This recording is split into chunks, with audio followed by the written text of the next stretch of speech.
I gotta say, Jeff, what a team that we're seeing today, this #1 team in the world from Norway. I gotta tell you, who's gonna stop this team being 21 years old and 22 years old? They have literally been the talk of the beach volleyball world for the last 6 months. They had a summer that nobody's had in decades, if ever. They won more money than anyone in the history of beach volleyball in 1 month, $234,000 of prize money. And as I'm sure we're gonna highlight later, all the awards they won: most outstanding, most offensive. Let me throw it out real quick. Bring for 'em out. Anders Mole, FIVB Best Blocker 2018, Best Offensive Player 2008, Most Improved Player 2018, Most Outstanding 2018. This kid's 21 years old. You got to be kidding me. You got to be kidding me. It's incredible. It's incredible. Out of Norway, what are they doing and how are they doing it?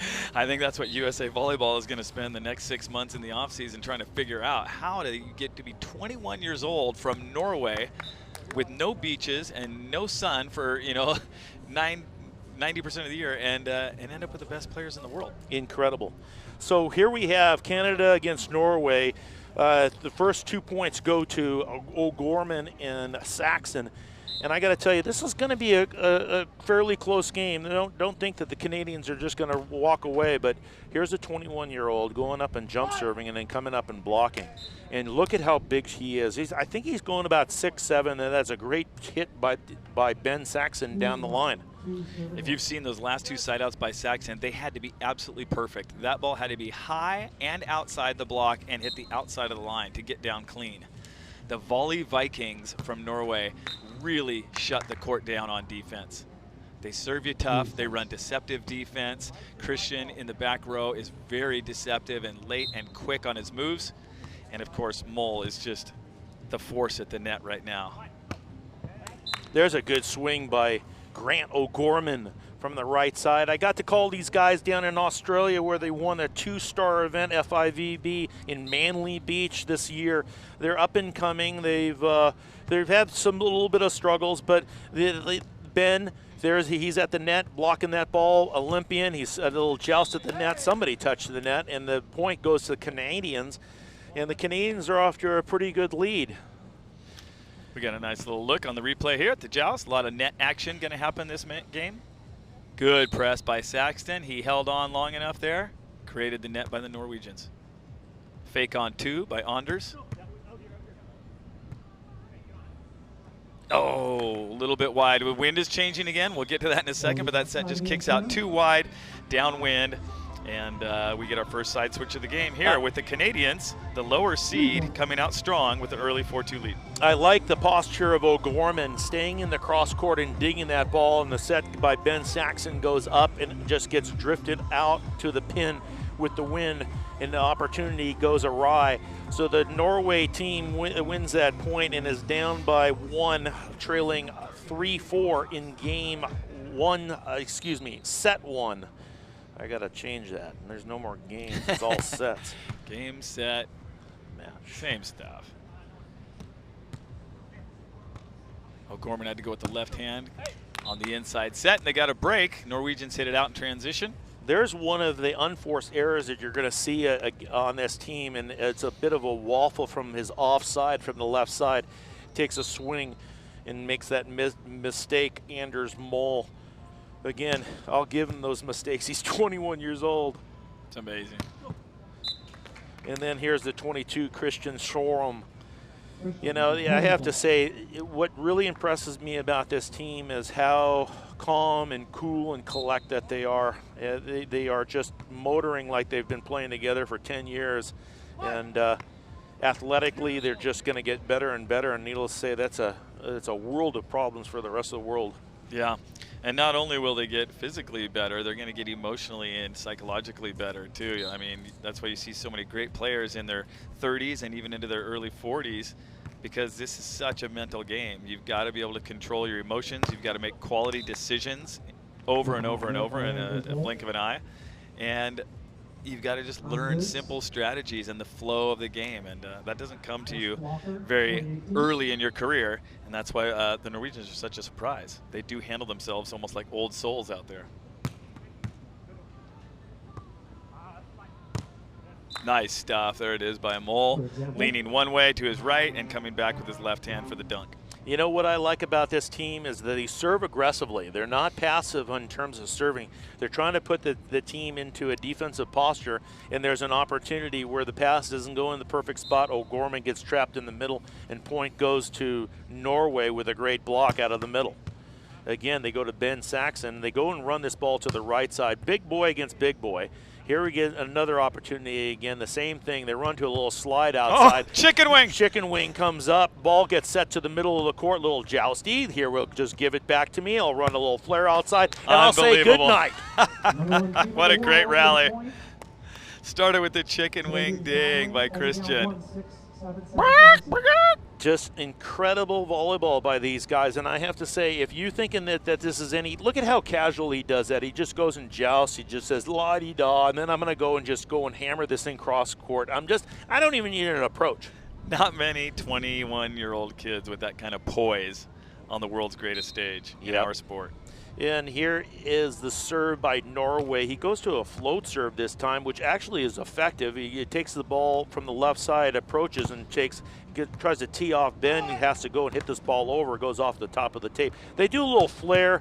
Come on, you got to be kidding me. We're running ones, threes, fours, everything. How are you going to stop this team? How are you going to be quick enough to go and stop this? This reminds me of years ago down in Brazil where we used to play Sinjin and I in the World Championships, that the players would go and move around that quick, but not this big. Right.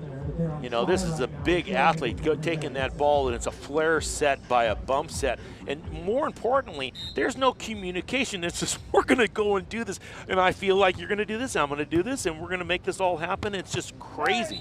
Well, you alluded to it earlier. You're seeing the literal future of the sport, not only in these players from Norway, but you're seeing the future style of this sport. Beach sometimes leads indoor and sometimes it follows indoor. And what we're seeing in the last 5 years is a lot of teams running what looks like an indoor offense with quick sets in the middle, setter hitting the ball on two, real fast shoot sets out to the pin. Wow, that's got to be off the dome. That one is up and over and out of the stadium, off the head. That's just a quick, hard hit.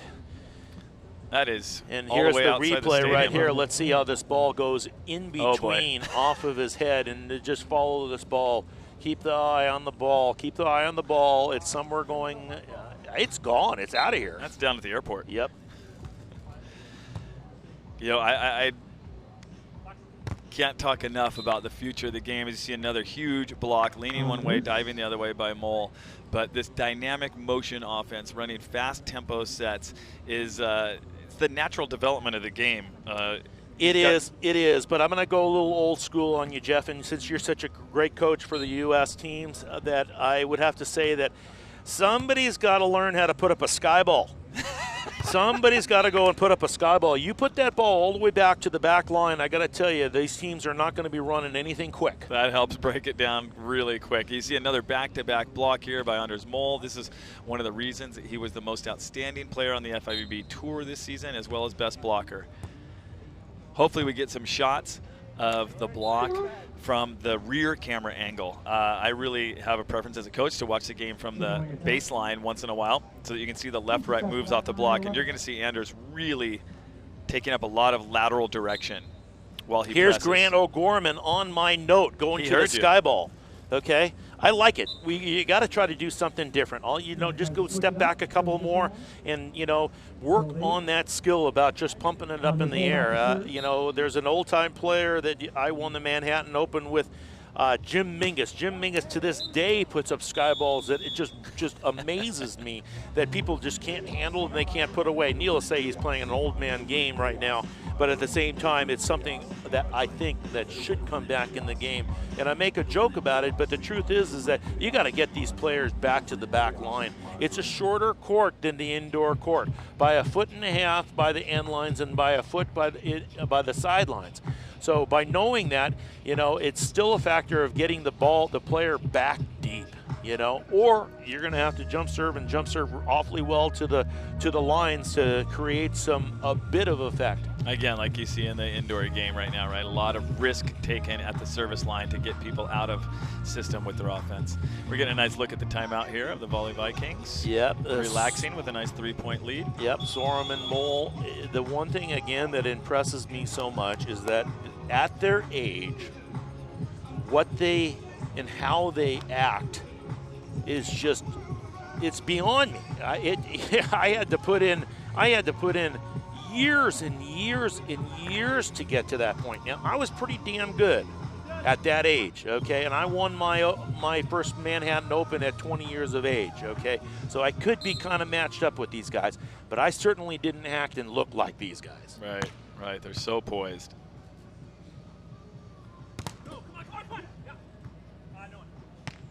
Nice dig by the Canadians. Scooped right back up by Sorum, who tees off cross court.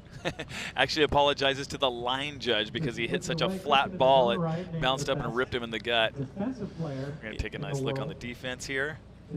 It's a good up by Gorman. He chops the ball cross court, but here we go. How do you go and dive for a ball and then get up and just blast it cross court with just nobody? Like it seems like nobody's up. As Gorman goes touche to you, back at you. I like that replay because you could see, as you mentioned, that Sorum had to lay out there and had absolutely no approach when he dug that cut shot. And all he could do was a quick little step close, and he teed off on that ball. And that's something that I've been really trying to teach the younger players in our club system and at the college level, that you don't always need a giant approach as long as you have a good idea that you want to hit the ball. You gather get a big yourself. double arm lift and gather. You can still take a rip with just 2 steps. Yeah. Here's a little pokey set to Ben Saxton. There's a one-arm dig. These guys are all over the place. They chop the ball to the middle of the court.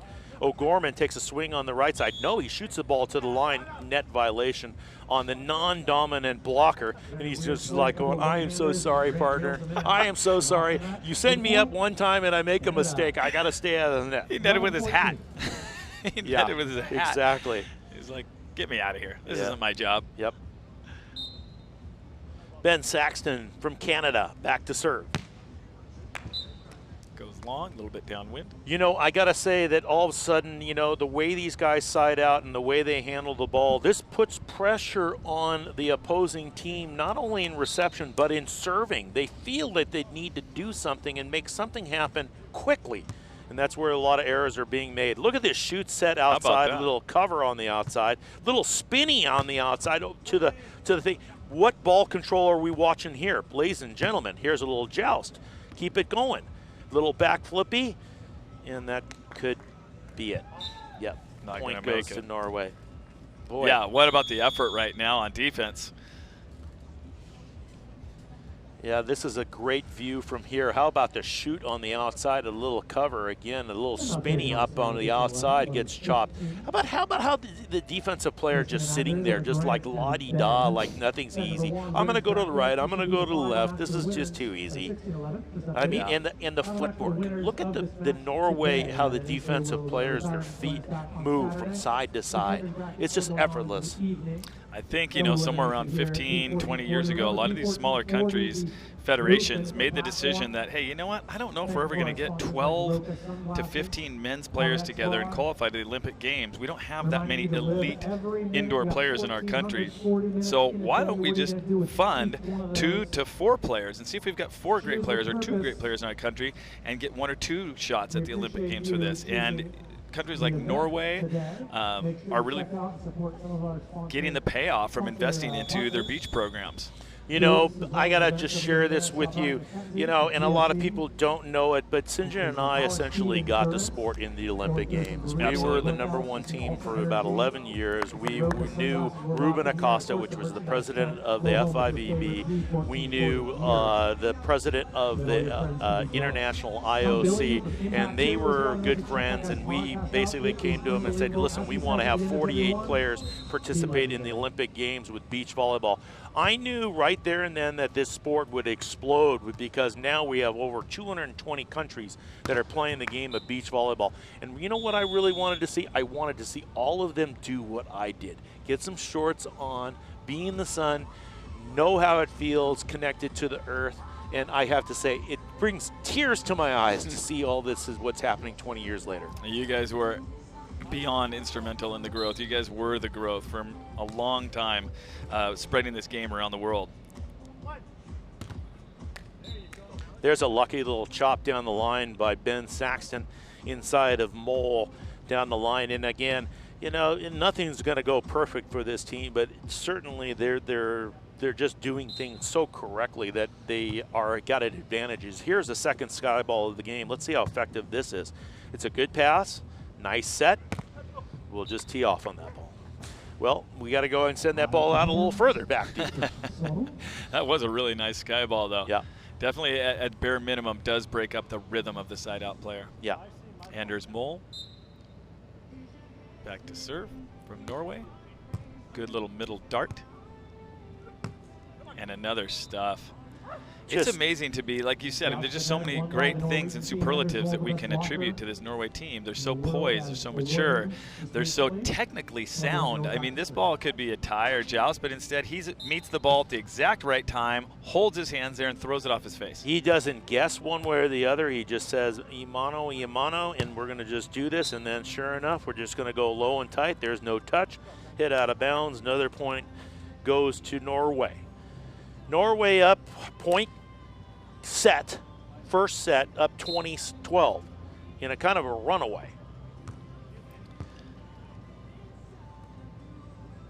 Set point.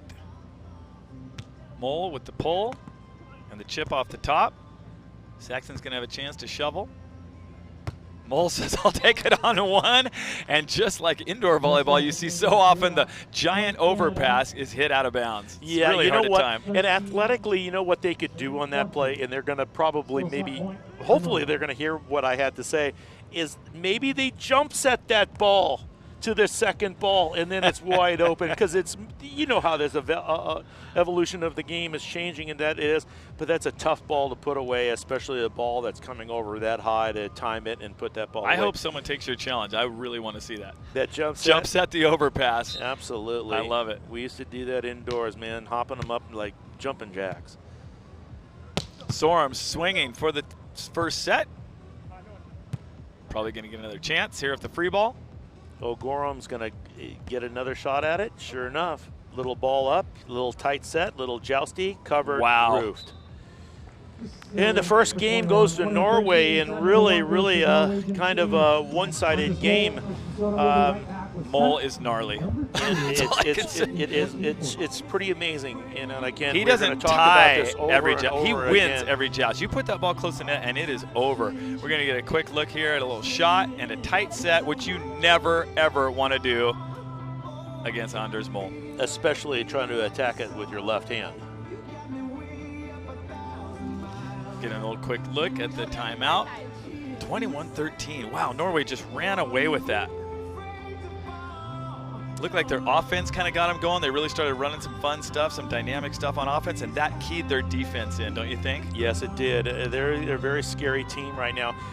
What a great event we're having out here at the platform 1440, and needless to say, I'm Jeff Elzina's here, Randy Stokel's here. We've got Hovland and Dodd calling in it. We've got St. John Smith, my partner of 11 years, King of the Beach, still out here going and commentating with all of us. We've had a great time. The event has been just spectacular, I have to say. This is a different concept, a different idea in regards to all the different opportunities that our people have out here. Not only are they seeing that they're basically having the chance to go and see beach volleyball at its highest level, but you've got all these different things going on. And then we come into the evening.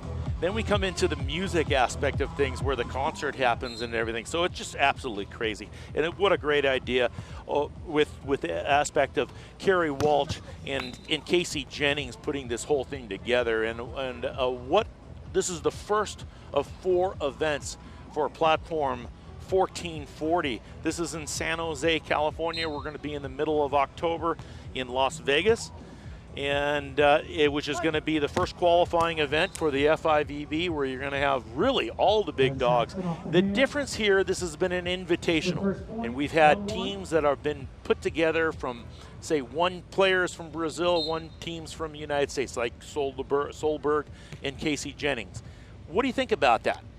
I think it's pretty interesting. It's you know, the idea that this game should be played by anyone from anywhere is kind of a new thing recently, because way back in the day, anyone could play with anyone, but as soon as it became an Olympic sport, you had to, you know, find the best player from your country to play with, and everybody's been fighting to find this one, you know, stud in your country. But this is pretty cool, because this is just, you know, you can have anyone play with anyone from any country. And I think people used to talk about that 5-10 years ago, like, hey, what if you got Phil Dahlhauser with Emmanuel or something like that? Exactly. You know, the best digger in the world and the best blocker in the world from different countries, and put them together. So this is a pretty neat format to give that opportunity to some players. It's a little bit like the tennis with the tennis doubles, and it's nice. It's nice to see. It's kind of breaking down the wall. It's giving the opportunity for the players not only to play with, somebody that they might feel like is a better player or have a better opportunity to do better, but then you have the reverse aspect things of it. So you're playing with a great player from a different country, and now you have to go back to country versus country, and you're now maybe not playing with the best player.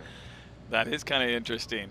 It's pretty cool, though, the big picture, just that you're ultimately going to be sharing your experience with someone from a different country, right? You might have a coach from USA working with a foreign player here, and vice versa. There's going to be some foreign coaches on this tour. They're going to help out players from other countries. So just sharing different knowledge that you may not get in your country or from your federation is a pretty neat thing to ultimately grow the game in a bigger way. Yeah, so you might think like in the future there might be country versus country, but then a lot of events like this with players are just going to pair up with whoever they want to play with to make the sport even greater than it is. Absolutely. We got a quick look back at the court for you guys, and another stuff block by Mole. I have this feeling we're going to say that a lot. I like, Randy, just to continue with that a little bit more, is another stuff block back-to-back. This guy's unbelievable. I really like the freshness and the reminder that we should not view this game as an Olympic sport. It is also an Olympic sport, but it's also a lifestyle professional sport, you know. And we get really caught up with the country versus country stuff, sometimes waiting for 4 years to be great. And we can be great every single day, every single event, and on multiple tours here in the United States. So I love this idea. Yeah, it is. It's an interesting point that you're bringing up, because I know Casey and Pedro are very good friends off the court and have been for a long time. They've won a couple of events, lesser events together, and it gives them the opportunity to have that fun and have friendship and to compete with each other. Just a super time in the sport right now, and I'm just so pleased to be a part of it. Absolutely. Norway team is amazing. There's a long history, as you well know, of Norwegian good service. As you mentioned earlier, they don't just block and defend well or side out well. They're great servers, and they go for it. And you know, you can remember all the guys in Norway's history who are phenomenal servers. Some of the best servers, arguably, in the world in the history of the sport. Jan Kvalheim, who used to play with Bjorn Maside. We used to play him. We never lost to him. Jan had the strongest serve in the world for decades, I think, at 105, 106 kilometers. Yeah. And then Vegard Høydalen came as Norway #2 behind them, a few years younger than Kvalheim and Maside, and he and his partner would just absolutely bury balls every time from the service line too. Yep. And I remember during that change of the rules from 99 and 2000 to 2001, when the court got smaller, talking to those guys, and all the Americans had backed off their serve, like, well, I just don't want to serve long, I don't want to miss serves, the court's so much smaller now. And those guys just looked at me like I was an alien from outer space, like, what do you mean? Yeah. You still have to rip your serve. Yeah. And they're like, we're going to experiment with backing up 2 meters and then toss and just rip the exact same serve we always have. And I love that mentality of just going for it. It's pretty amazing. I had the opportunity to play in Hawaii, in Honolulu, at the Outrigger Canoe Club that had the original court. That was the short court. And the only reason why that was the short court, not the baby court, the short court, as they play today, is because they just didn't have the area for the bigger court. So we used to go over there and practice on that thing. And it used to be such a challenge to hit balls in the court because of that difference of the length of the court. It wasn't so much the width, but it was certainly the length, and it made you a better player. I can still remember Stanford alum, Canyon Seaman. I can hear his voice. I can't believe the court is shorter. I'm missing everything long. Yeah, he didn't like that too much. Yeah. Well, it's obviously a psychological thing because you can, as a human being, you can make yourself do anything. And there's a great play by Ben with a retreating blocker missing that play off the block. A rare pull by Anders Mole. I'm surprised that he even pulled off, and I love that he was frustrated because I want to keep him back on that net. I want to see 5 more stuffs. Yeah, exactly. Are you a better digger or are you a better blocker? Stay at the net. He's truly incredible at the net. I haven't seen stuff like this since Phil Dahlhauser. No doubt. In his prime. No, and I'm not trying to take anything away from Phil.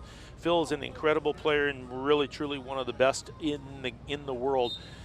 But this 21-year-old has got a new blueprint.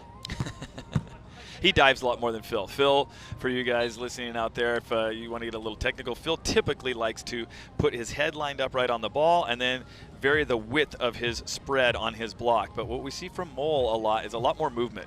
He likes to lean one way and dive the other way, like Mark Williams or Mark Whitmarsh used to, like Randy Stoklos used to. Lean one way and load and get them baited one way and go the other. And he's fantastic at timing that. Yeah, no, and at 6'7", with the length of arms that he has, it's just an unbelievable sight to see. So back to serve. Canada down by 3 in a must-win situation, a little roll by O'Gorman. They go and shoot a ball to the outside. They just make it look so easy, and it's so calm. There's just nothing hurried. There's nothing rushed. And again, I'm so sorry that you guys hearing us, we have to reiterate this over and over again, but it's a sight to see. You know, and this is what we're going to be seeing for years to come. And hopefully there's going to be somebody else in the world that's going to be able to compete with this team because, you know, when they're running flares and hitting the ball cross court at 3-foot line, you kind of wonder, like, who is out there? That was unbelievable. Who is out there? Who is out there? Who wants to compete against these guys? I love what we just saw there was 2 back-to-back plays where they ran the shoot set, right? And in the first shoot set, the defender has to come really, really sharp and say, uh-oh, because he's wide and fast, it's going to come sharp. And you had the simplest line shot ever. But then on this second play, which we're going to take a quick look at, he certainly does it. He just says, I want the wide one, and I'm going to hit it really, really sharp. We're going to get the dig here by Norway, run the fast push set to outside, and that opens up the sharp. He just unloaded on that on the 4-foot line. It's just incredible. You know, it's so funny. If there's not a block, can he hit that angle like that? I know he can, but it's just there's a block up. Yeah. You know, and so obviously he's being forced one way or the other. There are our referees and our scoremen and scorewomen. They are doing a fine job here at platform 1440. Look at, she puts up the number 2, which means the number 2 server is up to serve, and that means that there's big trouble with Mole actually just going to that's Anders, excuse me. And now here's another opportunity. Ball gets set outside the antenna. Point goes to Norway. Norway up 14-8, again, kind of controlling this game right now. First game was won by Norway, Sorum and Mole 21-13, and they're up 14-8. Here's a back flare, got away with it, chopped it off the net. And that's probably why Anders is going to a floater. He doesn't feel like he needs to jump serve right now with this big of a lead. There's that little flare coming out as a back. A back shoot set? I guess you got to move the blocker, and that's what they're doing. They're setting that ball one way or the other. You know, also, too, the difference of these games today and the games in the past is the style of the ball.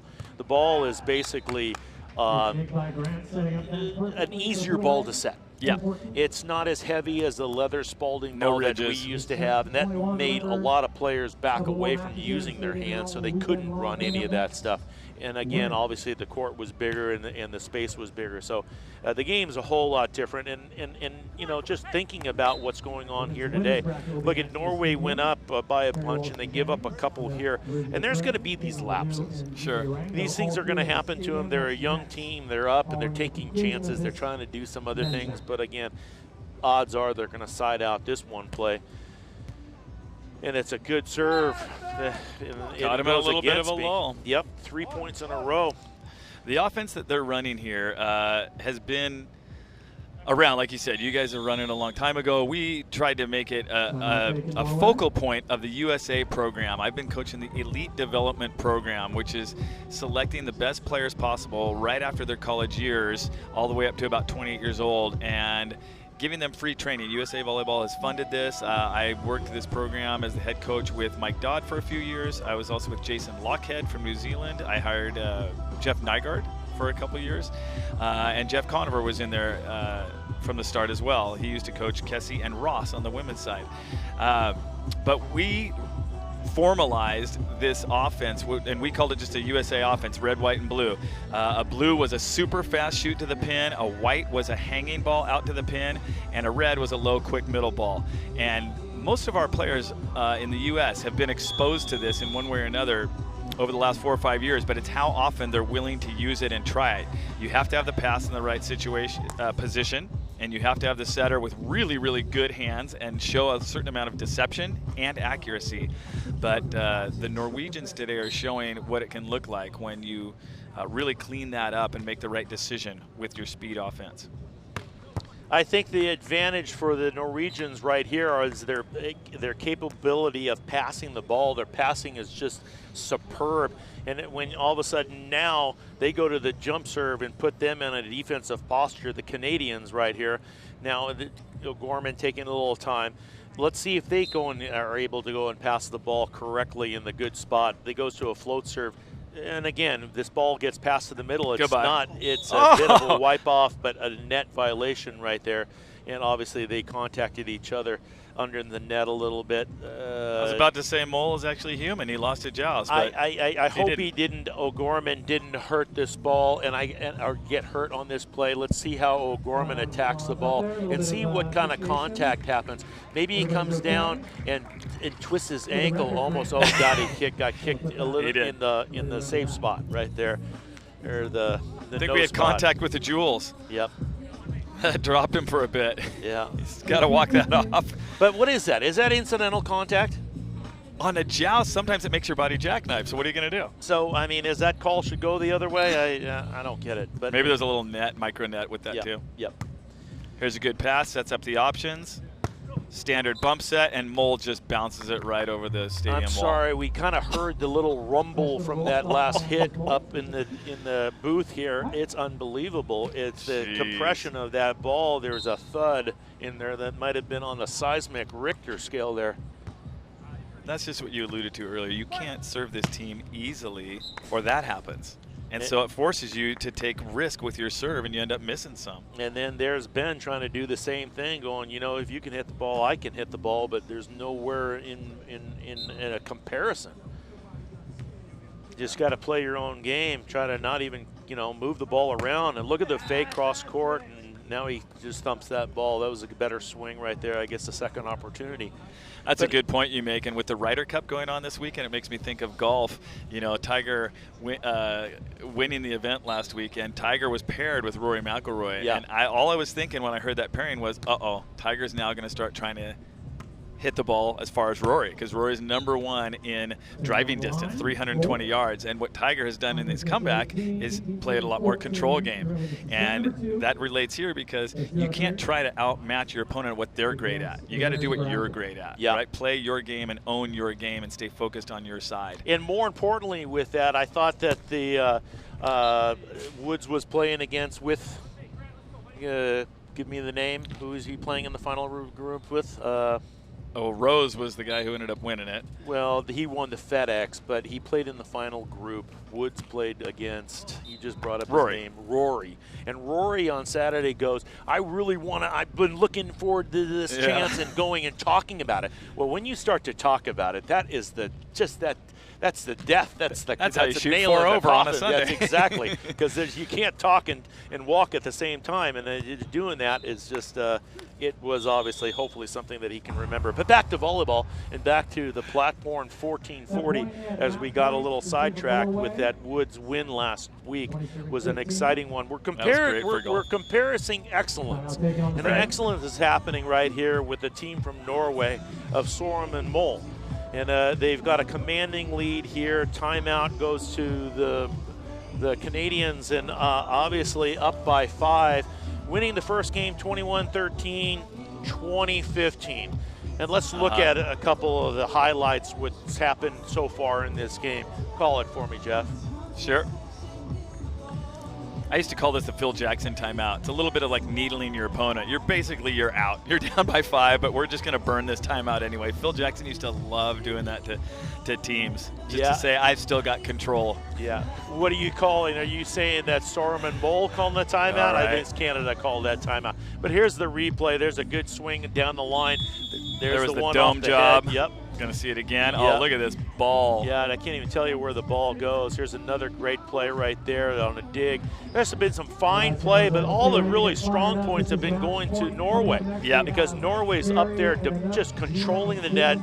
We don't have a statistician with us, block. but boy, there's a lot of blocks. Sure Match is. point serve by Mole and Sorum. Another tight set into the Hornet's nest. Gets scooped and uncontrolled. Canada lives to fight for another point. You know, and you got to love that, you know, for being able to come out here and side out in one last play rather than just giving it up, like thinking that this game is completely over. Especially on a joust with a guy who's got 10 blocks. Never over until it's over, and it could be, right? Sorum on the outside, standard up and down set. Over. Throws a dart down the middle. Norway takes it 21-13, 21-16.